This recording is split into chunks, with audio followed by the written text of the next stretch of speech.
Power query, ये क्या है? एक्सेल तो हमने नाम सुना है। पावर क्वेरी क्या है? ये टूल है, एक्सेल के अंदर ही इंटीग्रेट रहता है, एक्सेल के अंदर ही रहता है और पावर बीआई के अंदर भी रहता है। आगे पावर बीआई बताऊंगा, वो जो विजुअलाइजेशन टूल है। तो ये टूल डेटा क्लीनिंग का टूल है, इसको बोलते हैं ETL।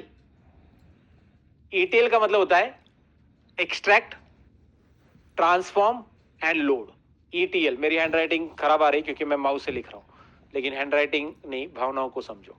Okay, ETL, extract, transform and load. Data को अलग अलग सोर्सेज से एक्सट्रैक्ट करना है। एक्सट्रैक्ट करना मतलब क्या सती जी? मैं एसक्यूएल से डेटा लेना चाहता हूं, ले लो। आप वेबसाइट से डेटा लेना है, एक्सेल से डेटा लेना है, पीडीएफ से डेटा लेना है, इमेज से डेटा लेना है, अलग अलग सोर्सेज से डेटा एक्सट्रैक्ट करना, उसको ट्रांसफॉर्म करना। क्यों? क्योंकि उसमें डेट फॉर्मेट गलत आ रहा है, उसमें इमेजेस आ रही है, हटा दो, उसमें डुप्लीकेट आ रहा है, हटा दो।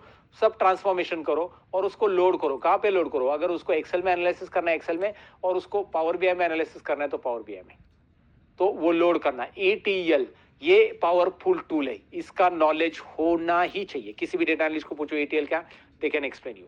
बट पावर क्वेरी के बाद आपको सीखना है AI। भाई AI का जमाना है, विदाउट आर्टिफिशियल इंटेलिजेंस आपको भाई कंपनीज में पूछा जाएगा पहले, यार आपको डेटा एनालिसिस करने आते हैं क्या AI की मदद से? आपको ऑटोमेशन बनाने आते हैं क्या AI की मदद से?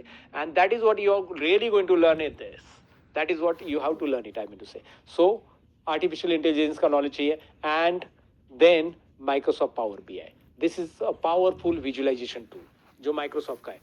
ये सीखने के लिए वैसे टैबलो भी है, वो भी आप सीख सकते हैं, बट ये माइक्रोसॉफ्ट का विजुअल टूल जो है, it is a very popular tool, and दिन ब दिन इसकी पॉपुलरिटी बढ़ती जा रही है, क्योंकि ये माइक्रोसॉफ्ट के एप्लीकेशन ऐसा ही है, इजी टू यूज। स्टूडेंट्स के लिए डेस्कटॉप वर्जन फ्री रहता है, and there are so many, हम बोल सकते हैं इसको कि बहुत सारे इजी ट्रिक्स एंड टिप्स है इसके, और बहुत सारे फीचर्स है। तो माइक्रोसॉफ्ट पावर बीआई है, जिसमें आप आगे मैं बताऊंगा कैसे रिपोर्ट बनाते हैं, इसमें विजुअलाइजेशन करते हैं, क्या बनाते हैं मैं दिखाऊंगा। बट ये चौथा टूल हो गया, और पांचवा टूल है SQL। आप कहोगे ये तो कोडिंग होता है, ये कोडिंग नहीं होता, ये स्ट्रक्चर क्वेरी लैंग्वेज होती है। ये कमांड लैंग्वेज बोल सकते हैं आप इसको, क्वेरी लैंग्वेज बोल सकते हैं, ये कोडिंग नहीं बोलना है इसको। पार्शली कोडिंग बोलेंगे चलेगा, बट कोडिंग एक्चुअल नहीं होता है, इसमें बहुत ईजी होता है। जो काम एक्सेल में होता है ना, वही काम SQL में होता है। आपको एक्सेल थोड़ा बहुत आता है, समझते हैं, तो SQL तो आएगा आएगा। आप कहोगे कैसे? क्योंकि SQL के अंदर वही काम आपको करना है, बस क्वेरी लिख के, क्वेरी लिख के। यानी कि यहाँ पे मुंबई का डेटा आपको फिल्टर करना है, तो आप मुंबई का डेटा ड्रॉप डाउन में से फिल्टर कर लेते हैं, कॉलम सेलेक्ट करके, सिटी कॉलम को। यहाँ पे करना है तो आप सिलेक्ट करोगे और टेबल को बोलोगे select data from sales table where city is equal to Mumbai. इतना लिखना है इंग्लिश में, लिखना है where city is equal to Mumbai, Mumbai का डेटा आ जाएगा। तो दैट इज व्हाट, ये कमांड है, बस कोई कोड नहीं होते इसमें, कमांड रहते हैं, क्वेरीज लिखी जाती है। बहुत सिंपल लैंग्वेज है, स्ट्रक्चर क्वेरी लैंग्वेज कहते हैं। बस स्ट्रक्चर में आपको कमांड देनी होती है, जो आप इंग्लिश बोलते हो where city is equal to Mumbai, वही लिखना है। और ये फिर यूज क्यों करते हैं? एक्सेल में जो काम होता है वो तो एक्सेल में करेंगे। यहाँ पे डेटा 10 लाख तक ही हैंडल होता है, 10 लाख तक भी हैंडल नहीं होता, उससे कम ही होता है। 10 लाख रोज रहते हैं, बट हैंडल नहीं होता उतना। बट अगर लार्ज डेटा आता है तो SQL पिक्चर में आता है।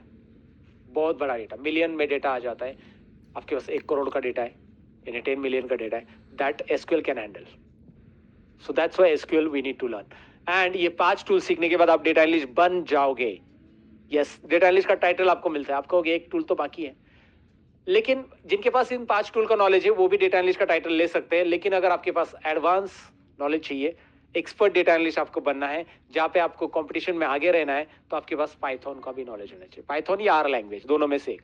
लेकिन मैं आपको पाइथन रिकमेंड करूंगा, क्योंकि ये सबसे आसान प्रोग्रामिंग लैंग्वेज है, और ये आपको पूरी नहीं सीखनी है। डेटा एनालिसिस को कुछ स्ट्रक्चरल रिक्वायर्ड रहता है। जैसे आपको बेसिक पाइथन आना चाहिए, याद रखिए बेसिक पाइथन कि पाइथन में डेटा टाइप क्या होता है वगैरह वगैरह, फिर लूपिंग कैसे करते हैं, इफ कंडीशन एंड ऑल। उसके बाद आपको आना चाहिए 4 लाइब्रेरीज। 4 लाइब्रेरीज रहती है पांडास की। एक रहता है 4 लाइब्रेरीज रहती है पाइथन की। एक रहता है पांडास, दूसरा रहता है नमपाई, तीसरा रहता है मैटप्लॉट, चौथा रहता है सीबॉन। ये 4 लाइब्रेरीज के ऊपर कमांड हासिल करनी है। तो इन लाइब्रेरीज का नॉलेज आपने ले लिया तो पाइथन में आप एक्सपर्ट बन गए। तो आपको पूरा पाइथन नहीं सीखना है, बट ये 6 स्किल अगर आप सीखते हो तो एडवांस डेटा एनालिस्ट आप बन जाते हो, और आपको इतनी सारी अपॉर्चुनिटीज मिलती है। You can become a quantity analyst, risk analyst, operational analyst, product analyst, health care analyst, and so on and so fourth.